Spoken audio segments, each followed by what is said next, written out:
പൈസ ചെലവ് കൂടുതലാണെന്നുണ്ടെങ്കിൽ ഉറപ്പായിട്ടും കന്നിമൂല നഷ്ടപ്പെട്ടു പോയതാണ് കാരണം. ഒരു കാർ പോർച്ച് പണിഞ്ഞപ്പോൾ ഇതിന്റെ കന്നിമൂല ദാണ്ട് ഈ പറയപ്പെടുന്ന പോയിന്റ് ആയി. എന്താണ്? തെക്കിൽ നിന്ന് ഇത്രയും കൂടെ തള്ളി പുറത്തേക്ക് വന്നു. ഇതിപ്പോ ഒരു കാർ പോർച്ച് പണിഞ്ഞതാണ്. ചിലര് തെക്ക് ദർശനമായി വീട് വെച്ചിട്ട് ഈ രീതിയിൽ ഒരു സിറ്റ് ഔട്ട് പണിയും. എന്നാലും ഈ പ്രശ്നം അവരെ ബാധിക്കും. വളരെ വളരെ ശ്രദ്ധിക്കേണ്ട ഒരു ടോപ്പിക്കാണ് ഇന്ന് സംസാരിക്കുന്നത്. തെക്ക് പടിഞ്ഞാറുള്ള ദോഷം. ഒരു പ്ലാനിലേക്ക് പോകാം. ഇത് ഒരു വീട് ആണെന്ന് കരുതുക. വീടിന്റെ മറ്റു റൂമുകളും കാര്യങ്ങളും ഒന്നും ഞാൻ വരയ്ക്കുന്നില്ല. ഇത് ഒരു സ്ക്വയറോ റെക്ടാങ്കിൾ ഷേപ്പിലോ ആയിരിക്കണം എപ്പോഴും നമ്മുടെ വീട് വരേണ്ടത്.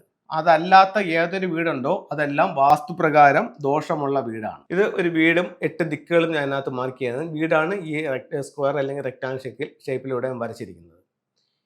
ഇനി കന്നിമൂലയിൽ വരുന്ന മിസ്റ്റേക്കുകൾ. ഇപ്പോൾ ഇതൊരു വീട് വെച്ചു. വീട് വെച്ചിട്ട് ഇപ്പോൾ അടുത്ത സമയത്ത് ഒരു വീട് പോയി കണ്ടപ്പോൾ ഇത് കിഴക്ക് ദർശനമായ ഒരു വീടാണ്. ഇതിൽ തെക്ക് വശത്തു നിന്നാണ് അവരുടെ റോഡ് കടന്നു വരുന്നത്. അപ്പൊ ഇവിടെ ഈ ഭാഗത്ത് എന്ത് ചെയ്തു? ഒരു കാർ പോർച്ച് പണിയും. വീടിന്റെ മെയിൻ ഡോർ നിൽക്കുന്നത് ഇവിടെയാണ്. ഇങ്ങനെ ഒരു സിറ്റ് ഔട്ട് അവർക്കുണ്ട്. എന്നിട്ട്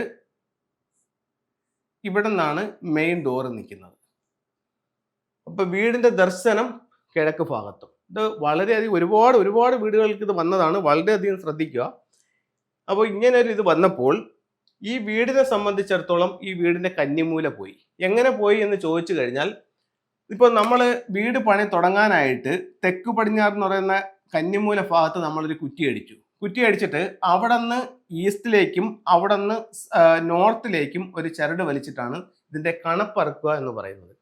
കണപ്പറക്കുമ്പോൾ അതിനുശേഷം ഇതിന്റെ തെക്ക് ഭാഗത്ത് പിന്നെ പണിയാനോ പടിഞ്ഞാറ് ഭാഗത്ത് പിന്നെ പണിയാനോ പാടില്ല. ഇവരെന്ത് ചെയ്തു? തെക്ക് ഭാഗത്ത് ഒരു കാർ പോർച്ച് പണിഞ്ഞപ്പോൾ ഇതിന്റെ കന്നിമൂല ദാണ്ട് ഈ പറയപ്പെടുന്ന പോയിന്റ് ആയി. എന്താണ്? തെക്കിൽ നിന്ന് ഇത്രയും കൂടെ തള്ളി പുറത്തേക്ക് വന്നു. ഇങ്ങനെ ഇതിപ്പോ ഒരു കാർ പോർച്ച് പണിഞ്ഞതാണ്. ചിലര് തെക്ക് ദർശനമായി വീട് വെച്ചിട്ട് ഈ രീതിയിൽ ഒരു സിറ്റ് ഔട്ട് പണിയും. എന്നാലും ഈ പ്രശ്നം അവരെ ബാധിക്കും. ഇപ്പോൾ അങ്ങനെ പണിയാമെന്ന് വേറൊരു ആള് പറഞ്ഞ് വരച്ചു കൊടുത്തിട്ടായിരിക്കും നിങ്ങൾ ചെയ്തിട്ടുള്ളത്.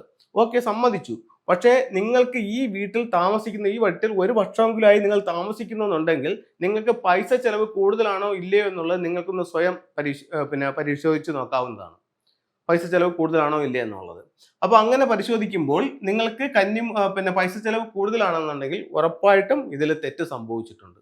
കന്നിമൂല നഷ്ടപ്പെട്ടു പോയതാണ് കാരണം.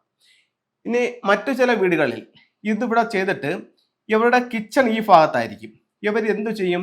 ഈ ഭാഗത്ത് ഒരു വർക്ക് ഏരിയ പണിയും. ഇവിടെ പണിയുമ്പോൾ എന്ത് സംഭവിച്ചു? ഈ വീടിനെ സംബന്ധിച്ചിടത്തോളവും ഈ കന്നിമൂല പോയി അല്ലേ? അപ്പം ഒരു കാരണവശാലും ഇത്തരത്തിലൊരു തെറ്റ് നിങ്ങൾ ആവർത്തിക്കരുത്. ഇനി വളരെ സിമ്പിളായിട്ട് നിങ്ങളൊരു വീട് വെച്ചു. ഇവിടെ ഇതുപോലെ ഒന്നും പണിഞ്ഞിട്ടില്ല. ഇവിടെ 2 പൈപ്പുകൾ GI പൈപ്പുകൾ കൊടുത്ത് ഇവിടെ 2 കഴയും ഇതിനകത്തോട് ചേർത്ത് പിടിച്ച് ഇവിടെ ഒരു ചെറിയ ഷീറ്റ് ഇട്ടൊരു സാധനം എടുത്തെന്ന് വെച്ചോ വണ്ടി ഇടാനായിട്ട്. ഇതേ പ്രശ്നം തന്നെ നിങ്ങളെ ബാധിച്ചിരിക്കും. നമ്മുടെ വീടുമായി ചേർത്ത് യാതൊരുവിധ നിർമ്മിതികളും പാടില്ല. ഒരുപാട് ആൾക്കാർ പറയുന്നുണ്ട് അത് ഇപ്പൊ ഇവിടെ നിങ്ങൾക്ക് ഒരു വർക്ക് ഏരിയ ചെയ്യട്ടെന്ന് ചോദിച്ചു കഴിഞ്ഞാൽ ഒരു ആള് ചിലപ്പോൾ ഒരു പക്ഷെ പറഞ്ഞിരിക്കും, ഒരു കാര്യം ചെയ്യൂ, ഇവിടുത്തെ ബേസ്മെന്റിൽ നിന്നും 1 അടി താഴ്ത്തി നിങ്ങൾക്ക് ഇവിടെ ഒരു ഇത് പണിഞ്ഞാൽ നിങ്ങളുടെ അതിൽ കണക്കിൽ കൂട്ടില്ല, നിങ്ങളെ ബാധിക്കില്ല എന്ന് പറഞ്ഞിട്ട് നിങ്ങൾ ചെയ്തിട്ടുണ്ടാവും. പക്ഷെ ഉറപ്പായിട്ടും നിങ്ങളത് ബാധിച്ചിട്ടുണ്ട്.